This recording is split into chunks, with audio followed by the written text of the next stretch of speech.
ආයුබෝවන් මේ ඔබ අමතන්නේ තරුණ ක්‍රීඩා සමාජයේ ප්‍රචාරණාංශයයි.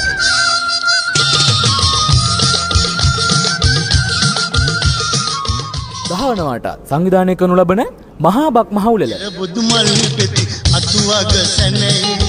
කාගෙත් සිත් තුල සම්පතයි අලියට හැදවීම ගමහරහා දිවීම කණම්ටි ගැසීම ඇතුළු තරඟ රැසක් මේ අවුරුද්දේ ඉරි ඉතිරෙන්ටයි පහළගම ක්‍රීඩාංගණයේදී 27 වන දින දවස පුරා අවුරුදු අසිරිය විඳ ගැනීමට ඔබ සැමට ආරාධනා